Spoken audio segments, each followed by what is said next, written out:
Hi, I'm Tim. Welcome to our channel, and thanks for logging on. Today, we're discussing a latter-day legend. This is the f.p.journe Anniversary Tourbillon 30 years, also known by the shorthand T30.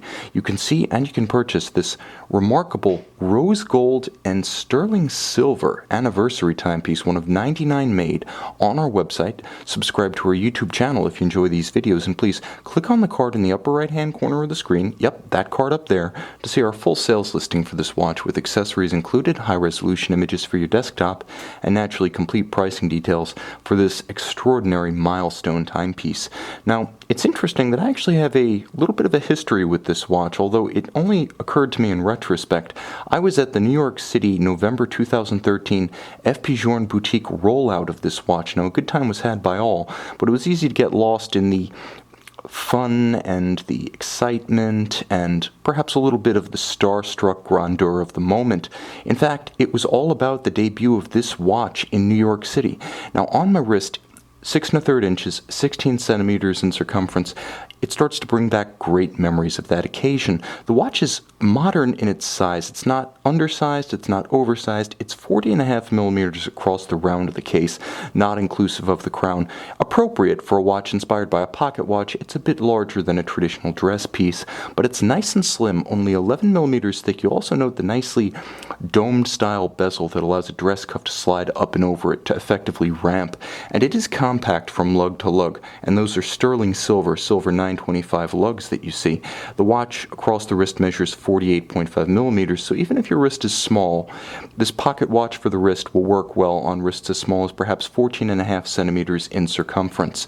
Now, the timepiece does have nice heft to it, and that in large part due to the presence of a full hinged half-hunter caseback on the rear, beautifully rendered with guilloche sterling silver. That's the number of the watch within the series of 99. You'll also note the unique tarnish that's created on silver as it ages. It's beautiful, it's unique, it's a patina that's never the same on any two pieces, even within the same series, and it's quite beautiful.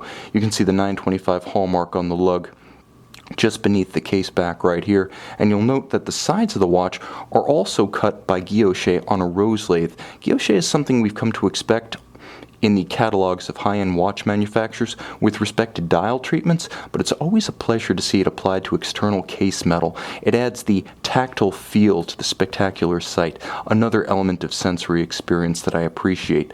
Now, the watch also features curved spring bars, and they are pull-tab spring bars, holding on a custom f.p.journe distressed calfskin bright brown strap. It is a bright tone of brown, and it's matched with an f.p.journe rose gold pin buckle that features a sterling silver pin within a rose gold buckle. If you're going to go with a theme, go all the way, and f.p.journe does.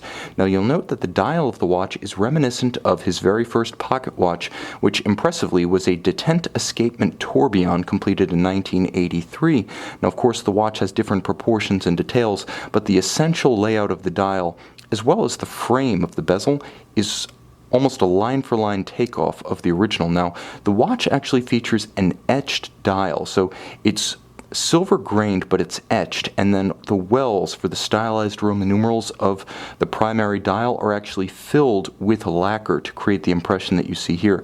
Now, the omnipresent f.p.journe dial side exposed blued screws are present and correct here. It's become a modern signature of the brand, present in virtually all of the modern references. But for many, the star of the show is beneath the hinged caseback, and it is a star. Try to get the best angle with respect to the ambient light in my light box, but you can see that this is the f.p.journe manufacturer caliber 1412, with the exception of the missing pocket watch style detent escapement. It largely recreates the layout, the aesthetic, and the vintage vibe of the pocket watch that f.p.journe created in 1983. Now, he actually started his career as a watchmaker in his native Paris in the early 1970s at his uncle's shop restoring vintage pocket watches, so the aesthetic of this movement is dominated by pocket watch conventions. You'll see the the cock-style bridges, they're cantilevered, which is to say they don't have a full spanning bridge as the balance does, holding each of the mainspring barrels. Now they operate in parallel, so their prodigious torque is provided through the mostly disguised and hidden drivetrain to the tourbillon carriage. Now the watch has a satisfying manual wind power reserve of 56 hours, so winding this watch is going to be a pleasure every other day. You can also see that the tourbillon cage is absolutely immense and features black polish on continuously rounded cage frame members. It's incredibly impressive to take a look at this one under magnification and appreciate those finishing traits, yes, but also the beautiful overcoil hairspring atop that huge balance. And it is a free-sprung balance, so there's a measure of modern sophistication present as well for a little bit more shock resistance. It's not a sports watch, but it's not going to be thrown by a little vibration either. And one of the reasons for that is the huge size of the balance.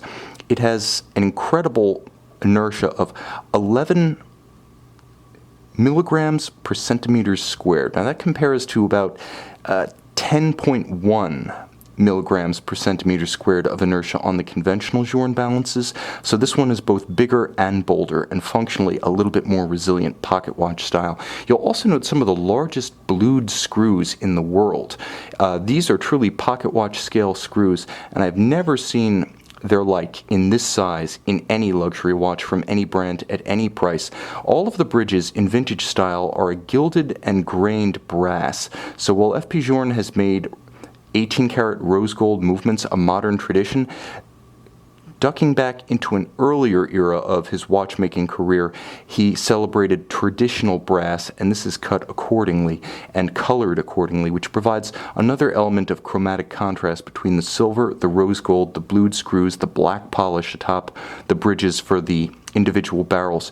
You also have that gorgeous golden, yellow golden brass. Truly spectacular. This is a special timepiece for a special type of collector.